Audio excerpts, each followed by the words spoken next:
Bismillahirrahmanirrahim. Alhamdulillah wassalatu wassalamu ala Rasulillah. Asyhadu an la ilaha illallah wahdahu la syarikalah. Wa asyhadu anna Muhammadan abduhu wa rasuluh sallallahu alaihi wa ala alihi wa sahbihi wa sallama tasliman katsira amma ba'd. Qala Allah ta'ala fil Qur'anil Karim, ya ayyuhalladzina amanu taqullaha wal tanzur nafsum ma qaddamat lighad wattaqullaha innallaha khabirum bima ta'malun. Nuwasil insyaallah qira'atana min sahih al-Bukhari ma zilna fi kitab fadl salati fi masjid Makkah wal Madinah. Nadkhul insyaallah fil bab al-khamis. Qala al-Imam al-Bukhari rahimahullah, bab fadli ma bainal qabr wal mimbar, bab keutamaan tempat antara kuburan Nabi dan mimbar, antara rumah Nabi dan mimbar, keutamaan tempat. Qala al-Imam al-Bukhari rahimahullahu ta'ala, haddatsana Abdullah bin Yusuf. Beliau termasuk dari murid senior al-Imam Malik, di antara perawi Muwatta Malik. Qala akhbarana Malik wa ibn Anas ibn Malik al-Yamani. Beliau orang Yaman dan kemudian beliau pindah ke Madinah. Di awal belajar beliau sampai menjual kayu atap rumah beliau. Memang belajar perlu biaya. Sampai kayu atap rumah, resikonya ya, hujan, bocor tentunya.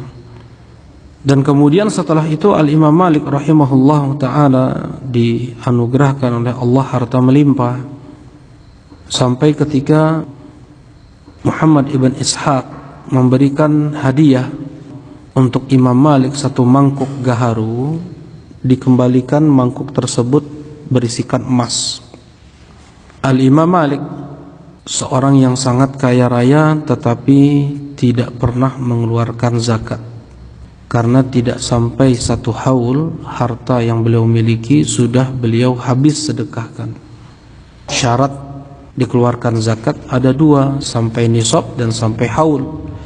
Nisab jelas sudah sampai, tetapi belum sampai satu haul sudah habis terbagikan oleh Al-Imam Malik. Nah, beliaulah yang mengatakan kullu qaulin yukhad wa yurad ila sahib hadzal qabr. Setiap ucapan itu bisa diterima, bisa ditolak, kecuali penghuni kubur ini. Beliau mengajar di Masjid Nabawi sambil menunjuk kuburan Nabi SAW. Setiap ucapan para ulama yang itu ijtihad dari mereka bisa diterima, bisa ditolak. Ya, kalau nas, wajib setiap muslim untuk sami'na wa ata'na, untuk menerima nas Al-Quran dan hadis Nabi, wajib untuk diterima. Tapi kalau ijtihad seorang alim, ada yang benar, ada yang salah, dan tidak ada setiap fatwa ulama itu benar. Tidak ada ulama yang seperti itu. Ya, siapapun, tidak ada ulama yang semua fatwanya benar. Andaikan benar, mujtahid tersebut mendapatkan 2 pahala. Andaikan keliru, mendapatkan 1 pahala. Karena itulah Imam Malik mengatakan kullu qaulin yu'khad wa yurad. Setiap ucapan, setiap ijtihad para ulama bisa diterima, bisa ditolak. Illa sahib hadzal qabr, kecuali penghuni kubur ini. Maksudnya ucapan Nabi enggak boleh ada yang menolak. Bahkan Imam Syafi'i mengatakan tidak halal, bahkan bisa dihukumi kafir seseorang yang dia menentang syariat Rasulullah sallallahu alaihi wasallam. Nah, beliau pula lah yang ketika diajak berdebat mengatakan, andaikan aku mengalahkanmu dalam debat, kata orang yang mengajak debat, berarti aku ikut engkau. Kalau engkau mengalahkanku, kata orang ini, engkau ikut aku.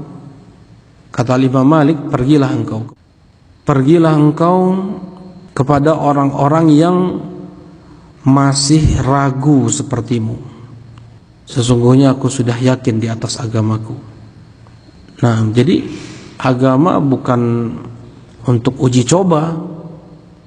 Kalau seandainya kalah debat, dia ikut orang yang mengalahkannya.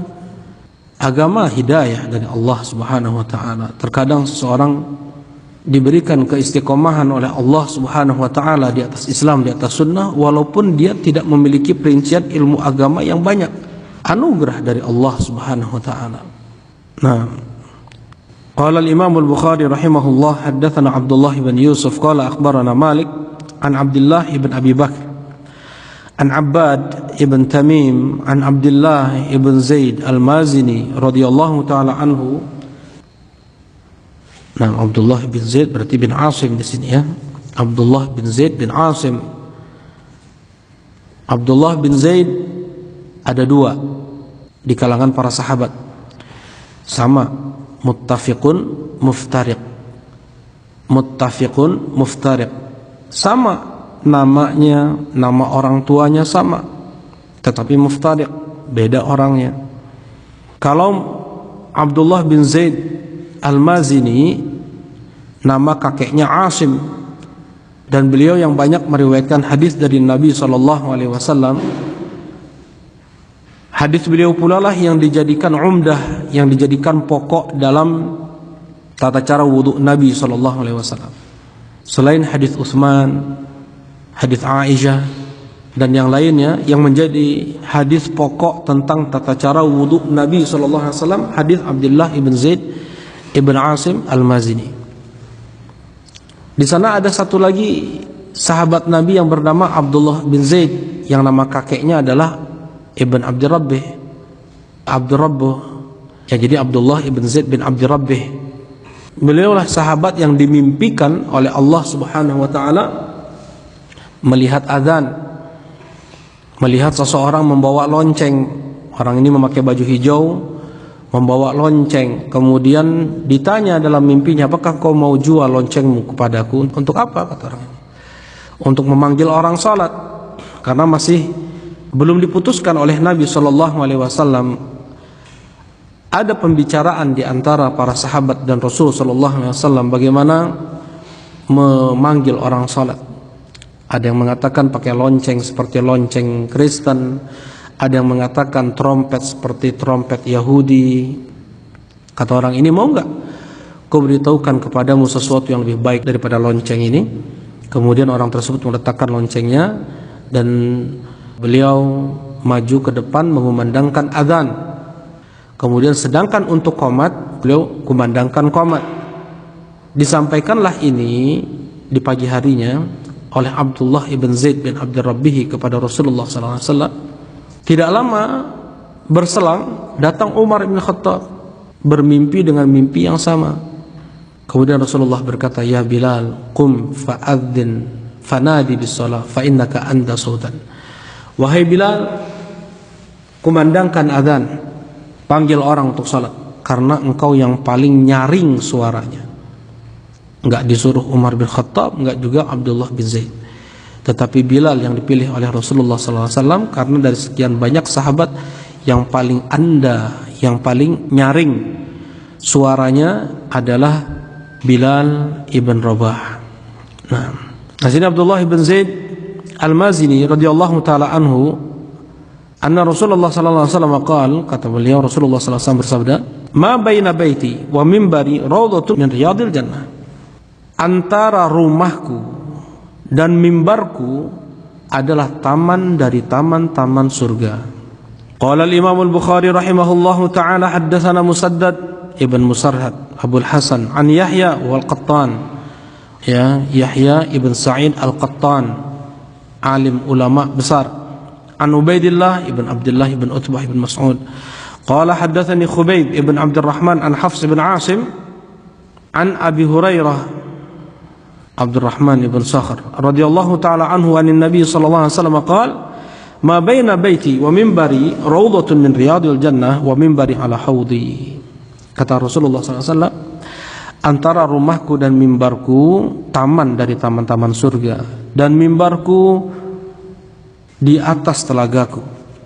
Nah, hadis ini sering kita dengar, terutama mereka yang mengziarahi Masjid Nabawi, dan ada tempat di mana dibuat batasan itu adalah Ar-Raudhah, taman dari taman-taman surga. Dikatakan oleh sebagian ulama, maksud dari hadis ini adalah semua Masjid Nabawi. Ma baina baiti, antara rumahku. Jadi sisi timur, sisi paling timur Masjid Nabawi sini ya. Kalau di Masjid Nabawi di sini timur.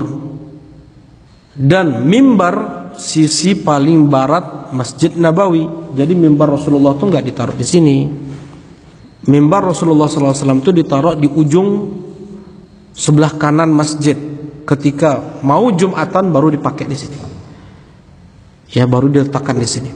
Demikian sebagian fatwa para ulama, makruh meletakkan ini di sini. Makruh untuk meletakkan apa? Mimbar itu di depan.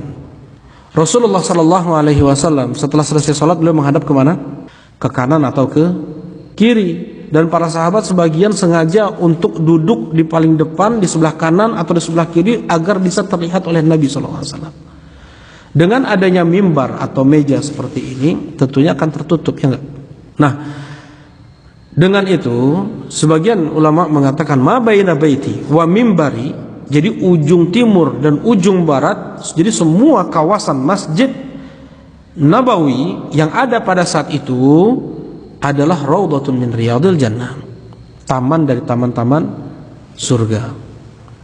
Nah, jadi bukan tempat khusus mungkin hanya sekitar berapa meter saja, enggak, tapi semua Masjid Nabawi yang ada pada saat itu.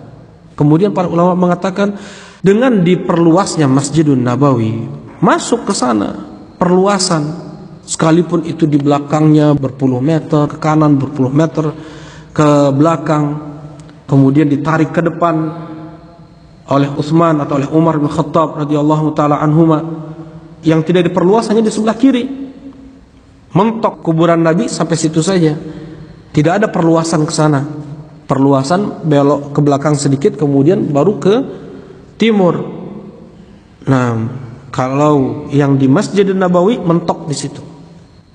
Masuk itu pun adalah raudhatun min riyadil jannah. Semua kawasan Masjid Nabawi adalah raudhatun min riyad al jannah. Jelas insyaallah pendapat sebagian ulama. Jadi semua Masjid Nabawi itu adalah raudhatun min riyadil jannah. Ini pendapat. Pendapat yang berikutnya adalah memang tempat tersebut atau yang dikatakan raudhatun min riyadil jannah adalah khusus yang di Masjid Nabi SAW, tidak mencakup perluasan. Tidak mencakup perluasan. Hanya itu saja raudhah. Hanya itu saja raudhah min riyadil jannah. Nah, apa sekarang makna raudhatun min riyadil jannah? Apa maknanya? Ada yang mengatakan raudhatun min riyadil jannah memang taman surga diletakkan di Masjid Nabawi. Itulah raudhatun min riyadil jannah, sebagaimana Hajarul Aswad minal jannah, sebagaimana Hajarul Aswad adalah batu dari surga, Allah turunkan. Nah, demikian pula Masjid Nabawi Allah turunkan taman dari taman-taman surga. Ada pula yang mengatakan kawasan Masjid Nabawi yang dikatakan oleh Rasulullah SAW, ma baina hujrati wa mimbari, ma baina baiti wa mimbari, ma baina qabri wa mimbari. Nah, seperti itu ya lafadznya, ma baina baiti wa mimbari, ma baina hujrati wa baiti, ma baina qabri wa baiti raudhatun min riyadil jannah. Itu diangkat ke surga nanti. Disitulah taman surga nanti. Pendapat yang ketiga, raudhatun min riyadil jannah ay sebab seseorang yang dia beribadah di Masjid Nabawi dengan sholatnya, dengan zikirnya, dengan thalabul ilmnya, menjadi sebab dia masuk ke dalam taman dari taman-taman surga nanti di hari kiamat. Jelas insyaallah ya. Seperti halnya Rasulullah SAW mengatakan al-jannatu tahta dhilalis suyuf, surga itu di bawah naungan anak pedang seseorang, bukan di bawah bayangan itu surga, tetapi jihad menjadi sebab seseorang bisa masuk ke dalam surga. Dan Rasulullah SAW mengatakan idza marartum bi raudhatin min riyadil jannah farta'u fiha, andaikan kalian melewati taman dari taman-taman surga, singgahlah kalian di taman surga tersebut. Apa itu? majlisul ilm, majlis ilmu. Andaikan kalian melewati taman dari taman-taman surga, farta'u fiha, duduk kalian di situ. Karena thalabul ilm, man salaka tariqan yaltamisu fihi ilman sahalallahu lahu bi tariqan ilal jannah. Siapa yang menempuh jalan menuju ilmu, dengan itu Allah permudah langkah kakinya menuju surga. Adakah keutamaan datang dari hadis untuk ibadah di raudhah sebagaimana orang berdesak-desakan? Enggak ada. Enggak ada satupun dalil. Salat di sana, doa di sana. Enggak ada dalil. Ini fatwa Asy-Syaikh Al-Albani rahimahullahu taala, dan kita tahu beliau adalah ulama besar yang luar biasa dalam hal ilmu hadis, terutama dalam permasalahan yang sangat dihebohkan oleh kaum muslimin, permasalahan yang sangat dibesarkan oleh kaum muslimin. Tentunya beliau apa? Di sana meneliti, dan beliau mengatakan tidak ada satu nas pun untuk keutamaan beribadah di raudhah yang dimaksud. Karena sebagian ulama berpendapat keutamaan 1000 kali lipat salat di tempat lain itu hanyalah di kawasan Masjid Nabawi yang ada di zaman Nabi saja. Disitulah kenapa mereka berduyun-duyun untuk mau sholat di sana. Jelas ini? Perluasan nggak masuk. Sebagian ulama mengatakan demikian, karena itu mereka berebut untuk bisa sholat di dalam Masjid Nabawi. Karena Rasulullah SAW mengatakan, sholatun fi masjidi hadha. Ini kata Rasulullah SAW. Hadis yang ke-1190. Salatun fi masjidi hadza khairun min alfi salatin fi masiwahu ilal masjidil haram. Salat di masjidku ini, ismul isyarah. Ada isyarat, ada ismul isyarah ini kawasan itu saja. Kawasan itu saja ada di Masjid Nabawi. Lebih baik daripada 1000 kali salat di masjid yang lain kecuali Masjidil Haram. Jadi karena ada ismul isyarah, sebagian pendapat para ulama ya khusus di Masjid Nabi yang ada pada saat Rasulullah hidup, dan ada kawasannya kan, sudah jelas ada pagar-pagarnya kan. Nah, dan perluasan yang dilakukan oleh Umar bin Khattab, oleh Utsman bin Affan, dimajukan ke depan, masuk nggak itu ke Masjid Nabawi yang ada di zaman Nabi maksudnya? Enggak, ya. Yang ada di zaman Nabi maksudnya ya, bukan kalau sekarang ya. Yang kita yakini tetap perluasan pun masuk dalam keutamaan Masjid Nabawi. Ini yang rajih. Ini yang rajih, ya. Dan diantara juga para sahabat, ketika mereka memajukan masjid sehingga melewati batas Masjid Nabawi yang ada di zaman Nabi SAW. Shaf pertama, shaf kedua, shaf ketiga enggak ada di Masjid Nabawi yang ada di zaman Nabi SAW. Sudah di luar. Para sahabat pun berlomba untuk tetap sholat di shaf pertama, bukan di raudhah atau di masjid yang itu di zaman Nabi SAW. Jelas ini insyaallah.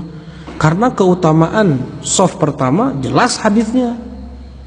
Keutamaan shaf pertama, dan mereka pun menganggap mereka para sahabat semua bentuk perluasan bagian dari Masjid Nabawi. Sekarang kan luar biasa perluasannya, mungkin bisa beratus meter kali ya. Nah, maksudnya dari raudhah, dari masjid Rasulullah SAW yang ada di zaman Nabi ke belakang, ke kanan, kan beratus meter sampai ke halamannya. Sholat di halamannya pun masih tetap mendapatkan keutamaan Masjid Nabawi 1000 kali lipat di tempat lain. Nah, untuk pengkhususan ibadah, entah itu berdoa, entah itu berzikir, entah itu sholat, tidak ada datang dalil nas. Anak ulang sekali lagi, tidak ada dalil nas. Maksudnya sholatlah kalian di raudhatun min riyadil jannah. Untuk keutamaan tempat, betul tadi Anda bilang ada, jelas hadisnya. Keutamaan tempat tersebut adalah taman dari taman-taman surga, dan para ulama khilaf dalam penetapan apa maksud dari taman-taman surga. Apakah itu memang bagian dari surga Allah turunkan ke bumi, sebagaimana Hajarul Aswad yang Allah turunkan ke bumi itu adalah bagian dari surga, gitu ya? Atau nanti Masjid Nabawi itu nanti diangkat dan bagian dari taman surga di akhirat nanti. Atau yang ketiga, hanyalah sebab untuk bisa meraih surga Allah Subhanahu wa ta'ala.